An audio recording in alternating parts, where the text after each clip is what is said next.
bienvenue dans le 56cast numéro 105. Je savais pas quoi mettre pour 105 pour faire une blague. J'ai proposé de passer au Pokémon tellement j'avais pas d'idée et Erwan m'a dit mais non c'est un nombre sphénique. Donc on va vous expliquer le plus ça. petit nombre sphénique impair. Ah. Bonjour Erwan. Bonjour Camille. Bonjour Tristan Nito. Bonjour. De Cozy Cloud. C'est quoi un nombre sphénique? Alors, C'est vas-y, pardon, c'est toi qui fais la minute culturelle. Ouais, désolé.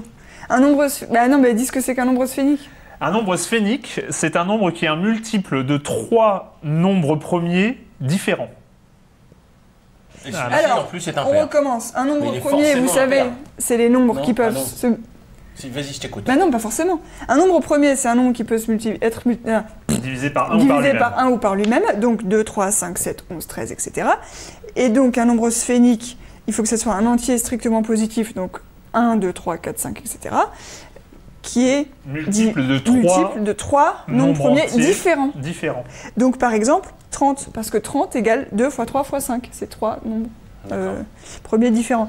42 parce que 2 fois 3 fois 7, 66 parce que 2 fois 3 fois 11, et comme ça après 70, etc. Et le premier qui est impair est 105. T'es content? Ouais, je regrette pas d'être venu. Hein. Voilà. Ouais. Voilà. Après, il a d'autres caractéristiques aussi, Non. mais... S'il continue en braille, là, sinon on est C'est foutu. quoi? C'est un nombre, je sais plus si c'est triangulaire ou un truc comme ça en fait. Ouais, mais il aurait rentre. fallu réviser avant, Ouais, voilà, c'est dire. Ouais. Et Parce que là, 2D diagonales. Vas-y. Ok. Mais voilà. En braille.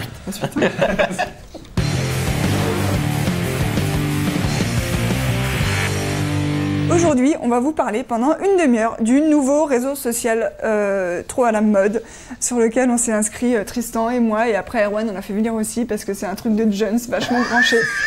Alors qu'en fait, non, pas du tout, c'est un truc de geek où il y a des mots compliqués dedans, genre décentralisé, libre et tout. Ouais, mais ça est quand même vachement bien.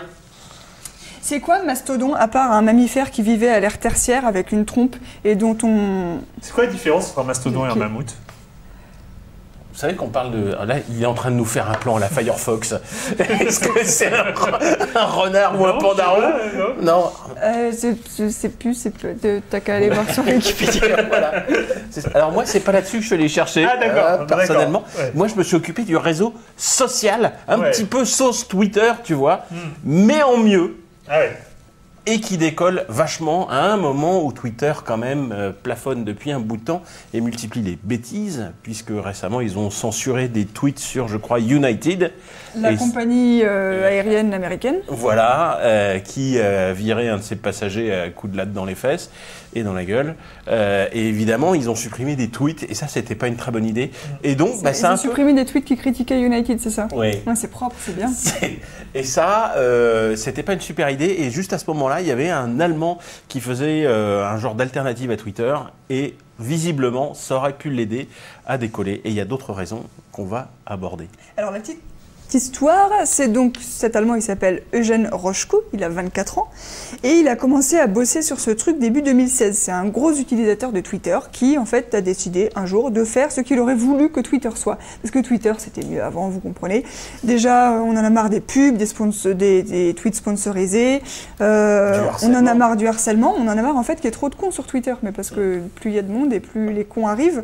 Et donc, il a fait son propre truc à lui, libre, il a annoncé ça en octobre 2016, et tout d'un coup, alors je sais pas pourquoi, ça a décollé, c'était en avril 2017, on a passé de 15 000 à 400 000 utilisateurs en 15 jours. C'était la folie. Et aujourd'hui, on est à 500 000, je crois. 465 000, c'était hier. Ouais, ben, je crois que ce matin, j'ai vu 500 000.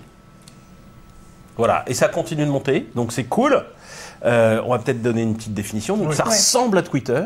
C'est un réseau social. Donc, les gens ouvrent un compte. Ils peuvent discuter entre eux en s'appelant par leur nom d'utilisateur, en commençant par @ Et là, c'est ça qui ressemble à Twitter.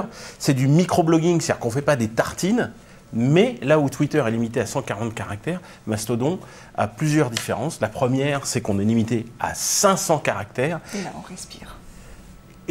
Et oui, Et oui, on respire, ça donne plus de place à la nuance, et ça c'est vachement sympa. Et on s'est moins acéré, moins dans ta gueule, voilà, etc.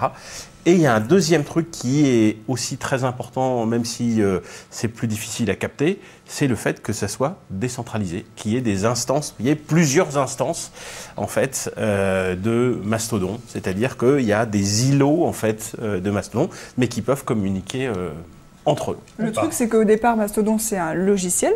Donc, si tu as envie de créer... Et il est libre. Logiciel libre. Of course. Donc, si tu as envie de créer ton îlot Mastodon, tu installes ce logiciel sur ton serveur. Et après, les gens peuvent venir s'inscrire à Mastodon, mais via chez toi.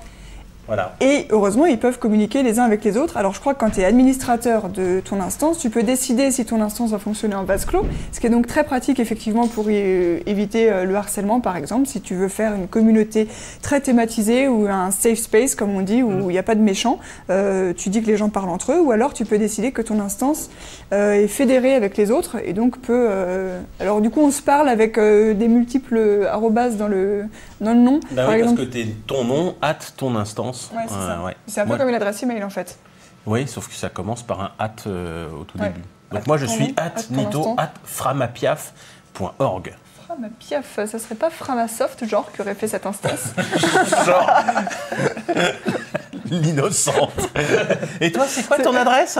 Moi, c'est commis@framapiaf.org. Oh, c'est dingue. Oui, mais ça commence par Frama, bien sûr qu'on va là, quoi. Évidemment. Et c'est les copains de Framasoft qui ont commis cette instance. Merci à eux. Alors, dans les différentes instances, justement, en France, c'est vaguement la Quadrature du Net qui a commencé à rameuter du monde.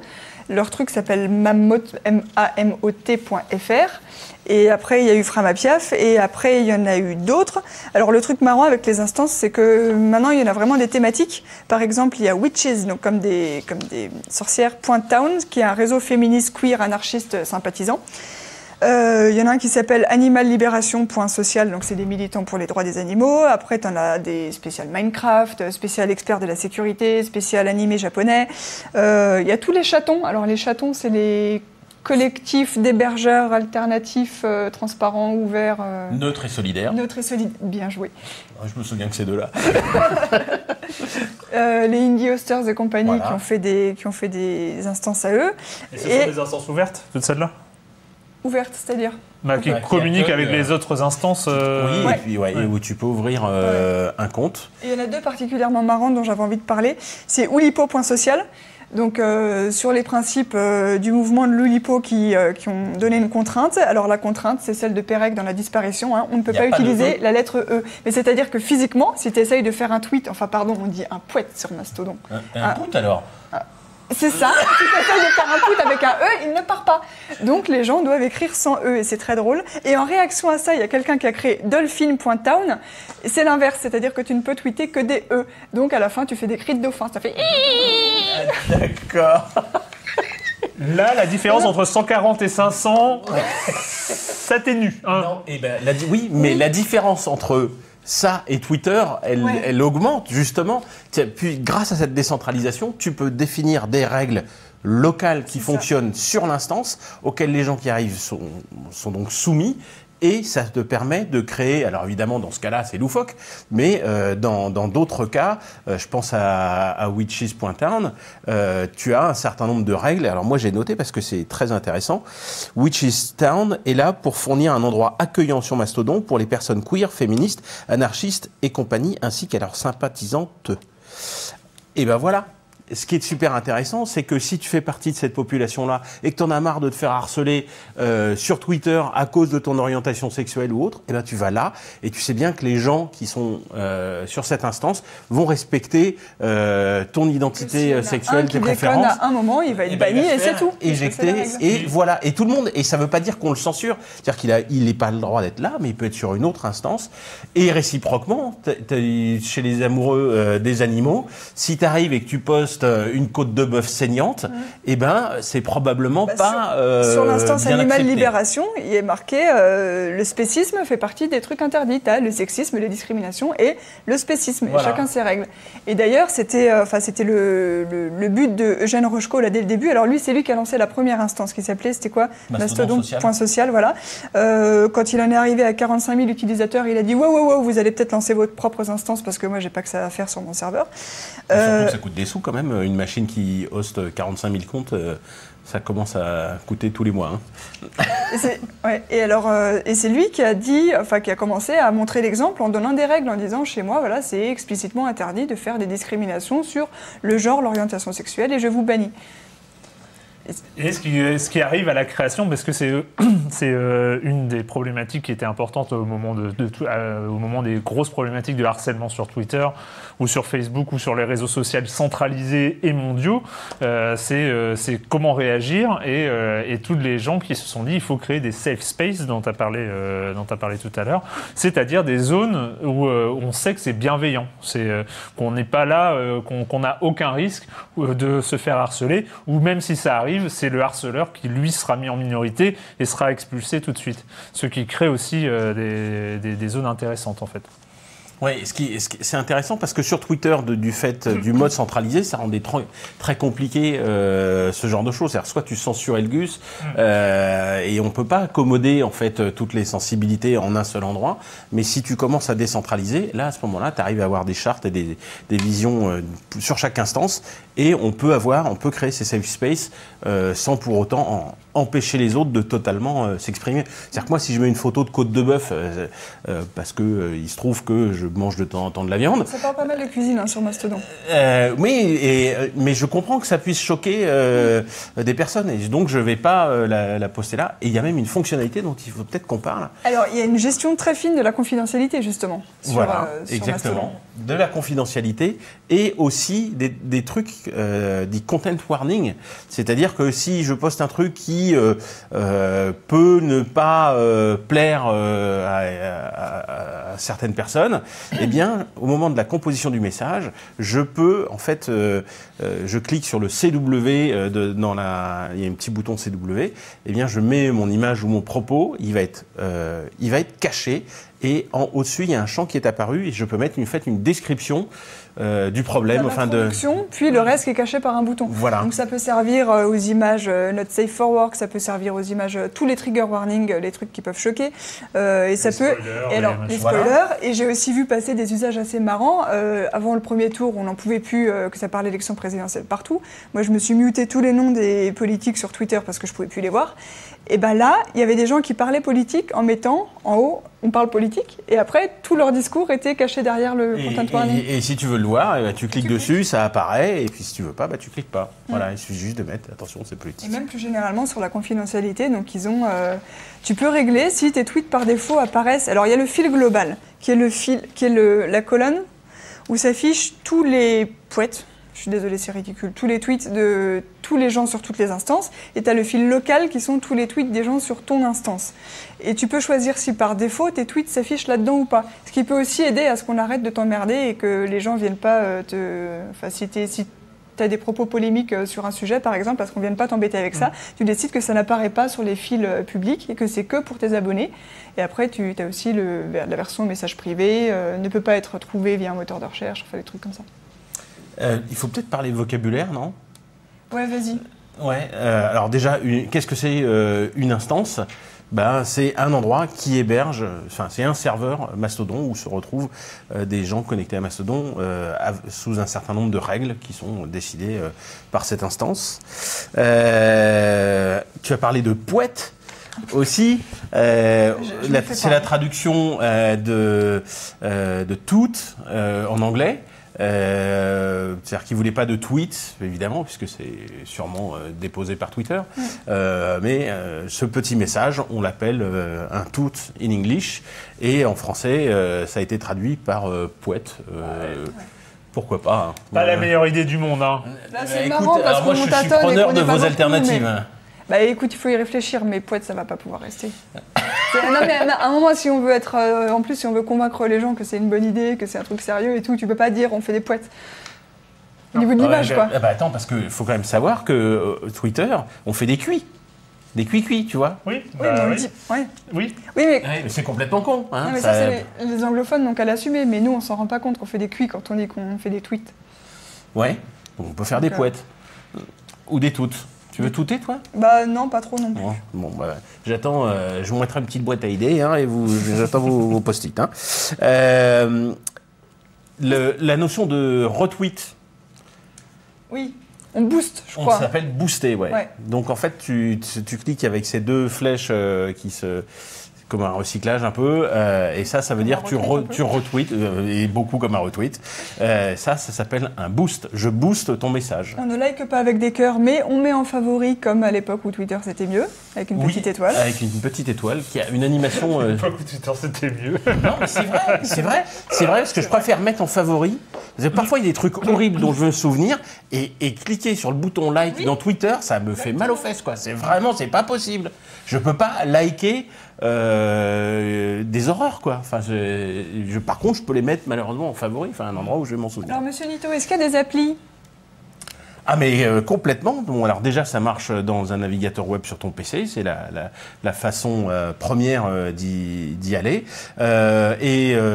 Sur un iPhone, tu peux utiliser comment ça s'appelle Amarok, par exemple. Et sur Android, c'est Twitter ou Tusky. Ouais. Parce que maintenant Twitter, le nouveau Twitter qui est un client Twitter, il permet aussi bien de tweeter que de poêter. Ouh, ça c'est bien. Ça commence à devenir technique. Je crois que c'est une version bêta pour l'instant, mais ça doit plaire à beaucoup de gens.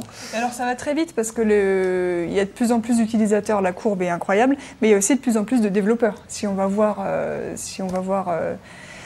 le truc de Mastodon sur GitHub, là le nombre de développeurs explose en ce moment. On en est à plusieurs centaines et ça va à une vitesse dingue. Donc tous les bugs, tous les trucs qui sont encore pas bien en ce moment sont résolus de semaine en semaine.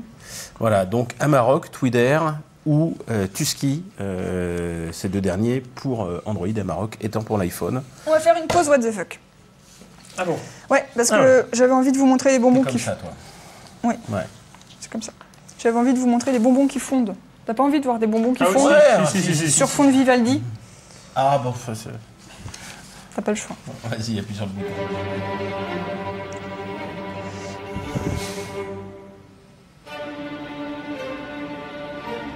Mais il défend. Ouais.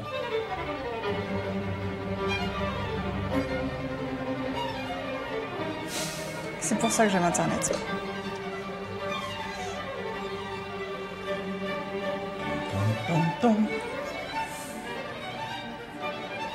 C'est trop cool.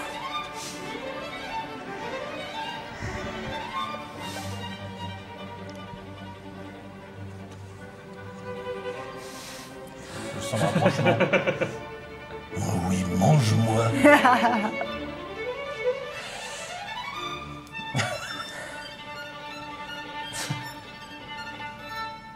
Voilà. T'as eu raison. Maintenant j'ai faim. C'est pas grave, je vais baver sur mes pompes. Bien. Alors, Mastodon aujourd'hui, il y a hier en tout cas, il y avait 1311 instances avec un total de 465 000 utilisateurs. L'une des grandes questions pour savoir, à part est-ce que ça va prendre ou est-ce que ça va pas prendre, c'est quel va être le modèle économique de ce truc. Parce que pour l'instant, les instances sont faites par des gens qui sont très technophiles, bien commun, etc. et qui offrent leur serveur en gros, parce que c'est à peu près gratuit de s'inscrire partout.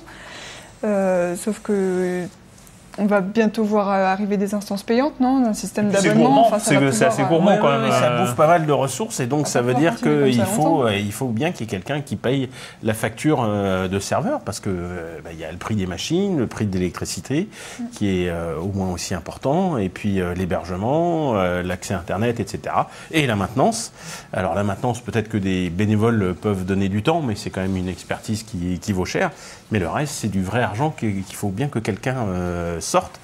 Alors, c'est la grande question. Comment est-ce qu'on va faire? Alors, on sait déjà, chez Framasoft, ils sont dans une approche de don. Donc, si vous allez sur Framapiaf, c'est gratuit, mais régulièrement, quand vous vous connectez sur un service, on vous rappelle, ça serait pas mal de filer des sous, et il faut le faire. Personnellement, je le fais, et j'encourage tout le monde à le faire. Et on donne comme ça, une fois de temps en temps, 10 € par-ci, 20 € par-là, et ça va permettre de financer Framasoft et les alternatives à Framasoft qui sont encouragées par la démarche dite chaton dont on parlait tout à l'heure. Le don est une bonne façon de faire, mais il y a de la place pour d'autres approches, peut-être des systèmes payants. Tu sais que Etalab fallait parler de ça. a lancé, par exemple, donc c'est un organisme d'État autour de la donnée, a lancé une instance pour les agents de l'État. Donc en fait, l'État... C'est une adresse email qui finit en gouv.fr. Ouais, et d'autres trucs du même genre, mais oui, en .gouv.fr, eh bien, tu as le droit, c'est un outil qui est mis à la disposition des fonctionnaires pour pouetter en toute quiétude. Voilà. Ce qui nous amène d'ailleurs aussi... C'est génial que l'État soit moderne dans cette approche. Oui, mais c'est bien qu'ils aient été là dès le début. Et ce qui nous amène à la question des comptes vérifiés, est-ce qu'on peut avoir confiance en l'authenticité des gens ou pas? Parce que là, par exemple, si on voit quelqu'un qui est inscrit sur l'instance, alors c'est quoi? C'est mastodon.etalab.gouv.fr. A priori, c'est que son identité a été vérifiée. Enfin, ils ont plusieurs critères, donc on peut avoir confiance. C'est vraiment quelqu'un qui bosse pour l'État. D'autres, moi, si je vois Nito autre chose que framapiaf.org, parce que là, tu viens de me dire que tu étais vraiment dessus, comment je peux savoir que c'est toi? Je peux pas. Il n'y a pas de compte certifié parce qu'il n'y a pas d'unité de certification, parce que c'est pas central. En même temps, il n'y a pas tant que ça de comptes certifiés sur Twitter non plus. Enfin, c'est les comptes certifiés sur Twitter. En ces temps de fake news, faites attention à qui vous parlez, tout ça. C'est une vraie question. Alors, il y a eu des initiatives. Numérama a eu une bonne idée. Ils ont créé leur instance à eux en disant que toute leur équipe de journalistes aurait un compte en @numérama.social, je crois que c'est ça. Et donc, si on voit que quelqu'un nous parle en @numérama, c'est forcément quelqu'un de chez Numérama. C'est pas pour le public. D'accord. Et c'est pas ouvert à d'autres personnes alors? C'est réservé aux journalistes? C'est leur équipe. Très bien, c'est super ça. C'est une façon d'authentifier finalement les gens. Ça remplace la certification. Alors, si tu es très connu et très motivé, tu te fais ta propre instance perso sur ton propre serveur avec juste toi dessus. Moi, j'ai un de mes collègues qui a fait ça. Coucou à Iris, qui fait ça et c'est juste lui. Il est là. Enfin bon, il est un peu spécial dans ce domaine. Mais pour le coup, en fait, c'est quand même moi, quand j'entends parler comme ça d'instances, d'un réseau social où les instances communiquent entre elles et ce genre de choses, on n'est pas à un coup d'essai. Il y a Diaspora qui était venu avant, qui était Alors Diaspora, c'était l'équivalent qui imitait Facebook, en fait. Voilà, qui imitait Facebook, mais technologiquement, on était sur quelque chose d'assez similaire, c'est-à-dire il y avait des instances de Diaspora qui pouvaient communiquer entre elles. C'était en fait l'idée de toute façon d'avoir un réseau social décentralisé par rapport à un réseau social centralisé. On a vu ce qui est devenu Diaspora, enfin ce qui n'est pas devenu Diaspora en tout cas, ce qui n'a pas ni remplacé Facebook, ni même constitué. C'est devenu une ville fantôme sans vouloir être désagréable. Il y a pas beaucoup de monde. C'est un micro-réseau social pour niche de militants libristes super informés, quoi. Oui, et même. En tout cas, ça n'a pas vécu. J'aurais bien aimé, mais ouais. Ça n'a pas vécu à côté de Facebook. Ça n'a pas été une alternative à Facebook, à défaut de remplacer Facebook, qui n'a jamais été leur ambition. Mais ça n'a même pas grandi comme alternative à Facebook, parce que la loi de Metcalfe. Virgule, bordel, point d'exclamation. La loi de Metcalfe. Quoi ? La loi de Metcalfe. Donc Bob Metcalfe, qui est un des fondeurs de. J'espère que je ne dis pas de bêtises parce que je n'ai pas lu, de 3Com, qui est une des premières sociétés qui a fait du réseau, dont l'Ethernet en fait. Eh bien, il explique que la valeur d'un réseau, elle croît en fonction du carré du nombre de nœuds du réseau. C'est-à-dire que plus tu as de gens sur un réseau, plus l'intérêt, la valeur apportée aux utilisateurs du réseau augmente. Imagine-toi quand tu étais le premier à avoir un téléphone ou un fax, eh ben, au début, tu t'emmerdais parce qu'il y avait personne. Si tu étais le premier et seul au monde à avoir un fax, tu ne pouvais pas envoyer à qui que ce soit. Un jour, il y a eu un deuxième fax, là c'était super, tu pouvais parler à une personne. Puis dans les années 80, il y a eu des millions de fax. Et là, le fax est devenu la manière normale d'échanger. Avant l'email, de faire du business, c'était par fax. Et c'était pareil au niveau de l'email. Au début des emails, tu pouvais rien envoyer. Donc, en fait, on est là dans cette période pas facile avec Mastodon, où il commence à y avoir un bouillonnement, mais il y a quand même l'essentiel des gens qui n'y sont pas encore. Donc, ça a de la valeur si tes amis sont présents. Moi, j'ai plein de copains geeks et collègues geeks, donc forcément, j'y trouve mon bonheur. Mais pour monsieur et madame tout le monde, c'est pas encore le cas. Je pense que c'est ce qui a permis déjà de faire la différence de succès entre les débuts de Diaspora, où ça n'a jamais marché en fait, et les débuts de Mastodon, où pour l'instant, à son échelle, ça cartonne. C'est qu'il n'y a pas le même public. Diaspora, ça imitait Facebook. Sur Facebook, il y a tout le monde en fait, et pas forcément des gens très technophiles et pas forcément des gens qui comprennent bien comment ça marche un réseau social. Sur Twitter, il y a un public plus geek qui est celui qui a migré sur Mastodon pour l'instant parce qu'il n'a pas eu peur de cette histoire d'instance de décentralisé, qu'il a compris comment ça marche et eux ils ont migré. Et là je crois qu'on est à la limite où il va falloir convaincre les autres. Ouais. Et ça, j'espère. Tu prononces le mot instance, c'est là qu'on va voir si ça marche vraiment ou pas. Mais cela dit, la qualité du logiciel Mastodon est quand même, c'est pas parfait, hein, mais c'est super convivial. À part cette histoire de comprendre, mais comment je choisis mon instance, etc. Même par défaut, c'est très noir, gris, un peu geek et tout. Et nous, chez Framapiaf, c'est violet. C'est très joli. Ça fait pas peur. Vous pouvez venir. Ça me rappelle un petit peu l'encre que tu utilises pour faire les ronds au-dessus de tes i. Ça, c'était une vanne avant l'émission, je sais pas pourquoi. Ils ont décidé que j'écrivais à l'encre turquoise en mettant des ronds sur les i. Juste pour me provoquer. Ouais, on le voit bien. Est-ce qu'il y a une ambition comme ça de remplacer, d'être une vraie alternative à Twitter, d'être les gens qui utilisent Mastodon, est-ce qu'ils arrêtent d'utiliser Twitter? Est-ce que c'est... Je pense que ça va s'additionner, mais tu peux pas remplacer Twitter. Et c'est là la difficulté, c'est qu'en fait ça donne, parce que c'est donc dans la catégorie des réseaux sociaux, on est donc sur du micro-blogging. Est-ce que c'est possible humainement de gérer deux plateformes de micro-blogging différentes pour... c'est une bonne question. Moi, j'ai l'impression qu'on est face à cette problématique-là. C'est-à-dire que là, il y a un attrait pour la nouveauté. On a vu des réseaux sociaux, il y a eu Quora, il y a eu Hello, il y a eu plein de choses qui ont proposé des alternatives ou de manière différente d'aborder le réseau social. Et c'est vrai que j'ai pas l'impression que la barrière soit particulièrement en termes d'interface, en termes d'usage ou tout ça. C'est en termes de est-ce qu'on peut tweeter et être sur Mastodon en même temps. Moi, ça me demande un effort. C'est vrai, je fais cet effort de poster sur les deux réseaux. Parce que sur Twitter, j'ai une forte audience. Et sur Mastodon, moi, je veux investir dans Mastodon parce que je pense que c'est l'heure de remplacer Twitter. Ça fait des mois qu'on s'emmerde sur Twitter, de toute façon. Déjà, si c'est un laboratoire d'idées, de nouvelles formes, il y en a qui essayent de faire des petites fictions en 500 caractères. Tu as le hashtag mercredi fiction. Ouais, si ça peut... Moi, j'en ai publié un, j'ai eu vachement de succès. Je suis très fier de moi. Si ça peut servir de modèle, si ça peut donner des idées à Twitter, montrer que les gens ils aiment bien telle ou telle fonctionnalité, qu'on a besoin de plus de 140 caractères, qu'on en a marre de la censure. Je ne sais pas si ça peut créer des débats, c'est déjà gagné en fait. Ceci dit, là une des applications qui ressort vraiment et que je trouve super intéressante, c'est l'application en termes de safe space, c'est-à-dire avoir une forme un peu moderne des forums de discussion finalement, hein. C'est-à-dire une forme sociale des forums de discussion privés qui préexistaient. C'est vrai que là on tombe sur quelque chose d'intéressant. C'est vrai qu'aujourd'hui, pour prendre un exemple, un jeune homosexuel qui débarque sur Twitter, c'est pas le bon endroit pour forcément se trouver des amis au départ, parce qu'il y a des risques. Non, il y a des risques de se faire vanner, harceler, etc. qui sont. Trouver un safe space où il y a une possibilité de communiquer là-dessus, c'est intéressant. Ah ouais, mais c'est génial, mais rien que pour ça, c'est vachement intéressant là-dessus. Et c'est pas limité aux jeunes homosexuels. Il y a vraiment une diversité, mais ne serait-ce qu'en politique. Un exemple, monsieur. Ah bon?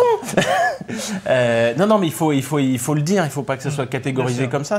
On a tous des sensibilités différentes et il faut absolument qu'on fasse un truc pour les macronistes, par exemple.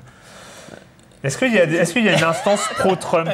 C'est quoi, tu veux enfermer les macronistes dans une instance à eux? Non, mais c'est vachement bien. C'était de l'humour. Est-ce qu'il y a un mastodon pro-Trump? Ah, j'en sais rien. Je crois qu'il n'y a pas encore de truc très politique. Un jour, on débranchera Twitter et il n'y aura plus que Real Donald Trump qui parlera dans le vide. C'est ça qu'il faut faire. C'est un projet. C'est mon projet.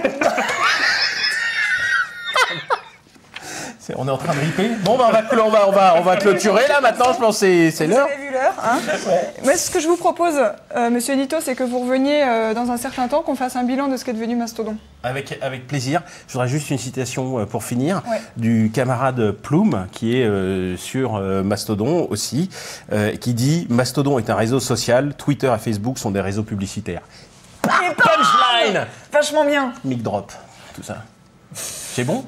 Très bien. Allez, on emballe. Venez jouer avec nous sur Framapiaf, donc Nito, Erwan Cario, commis@framapiaf.org. K-H-O. Ouais, mais comme sur Twitter, vous allez me trouver. Et non, parce qu'en plus, j'ai des poils assez longs parce que j'ai plein de vidéos, c'est des hamsters et c'est toute une histoire. Non, des cochons d'Inde, pardon. Toute une histoire. D'accord, vas-y.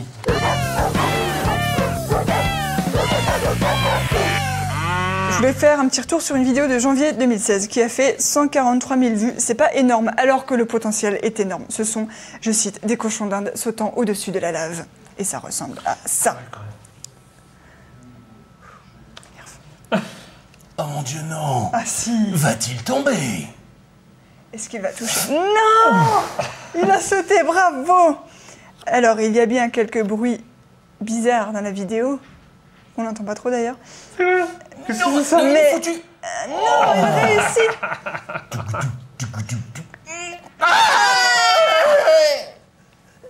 Mais ça manque un peu de drama. Alors, l'auteur de la vidéo... J'ai tout fait.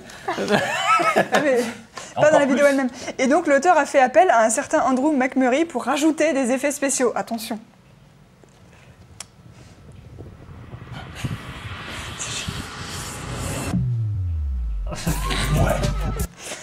Voilà. Alors, qui est cette chaîne qui s'appelle The Lava Empire? Je me suis dit, ils font que des vidéos où ils font sauter les gens par-dessus la lave. Eh bien non, c'est un ou une anonyme qui filme ces 7 cochons d'Inde. Enfin, il y en a eu 7, mais après 2 sont morts, donc je crois qu'il n'y en a que 5 maintenant. Bah oui, t'as vu, il y a quand même un qui a mis une patte dans la lave, quoi. Forcément, comment veux-tu t'en sortir? Moi, j'aime beaucoup les bouteilles, au fond. Oui. Je pense qu'il ou elle s'est pas rendu compte. Et en fait, ces vidéos... L'alcoolisme, c'est pas grave, mais c'est une maladie quand même. Ces vidéos normales consistent à filmer les cochons d'Inde avec des petits meubles spécialement faits pour eux. C'est des hamsters ou des cochons d'Inde? Enfin, c'est des hamsters, non? Ouais. Dans la régie, on dit pas des hamsters. C'est pas des hamsters ou c'est juste que ça se mange pas? T'en manges pas? Non? Bon, va falloir qu'on sorte par la sortie de secours, je crois bien. Je suis perdue. Et de temps en temps, il ou elle poste... C'est normal, t'as pas stabilo bossé. C'est bon. Une nouvelle vidéo où il saute d'un tapis à l'autre. La dernière, c'était le mois dernier. Mais c'est ça qui est fou, c'est que c'est toujours les mêmes. Regarde, ça, on dirait la première, mais non, rien à voir. Mais les bouteilles sont parties avant. Les bouteilles sont parties, c'est il y a 3 semaines, ça. Il s'était entraîné avant. Voilà. Et c'est toujours la même chose. Voilà. On est en train de te perdre, Camille. J'ai encore une vidéo, c'est quoi ça? Putain, là c'est la version où ils ont une carotte dans la bouche. Ils sautent avec une carotte dans la bouche. C'est problématique comme fin, Camille. C'est ça. C'est gênant, non? Je te préviens, si tu recliques sur la première vidéo, je t'empêche. Est-ce qu'il y a Malaise TV sur Mastodon? Ça fait 2 fois que tu veux m'envoyer sur Malaise TV. Franchement, c'est pas sympa. Attends, on a la vidéo. Moi, je vous fais découvrir les tréfonds YouTube. Je veux dire, on a eu l'ASMR, on a eu les YouTube Poops. Maintenant, c'est les gens qui filment des hamsters qui sautent par-dessus la lave entre 2 tapis avec une carotte dans la bouche. Il y a un créneau. Ça s'affole à nouveau en régie. Des hérissons, des mastodons, des mammouths, peu importe. De toute façon, c'est un renard et ça n'a jamais été un panda. Elle est au taquet, il faut qu'elle prenne ses gouttes. Dis au revoir à la caméra. Ciao.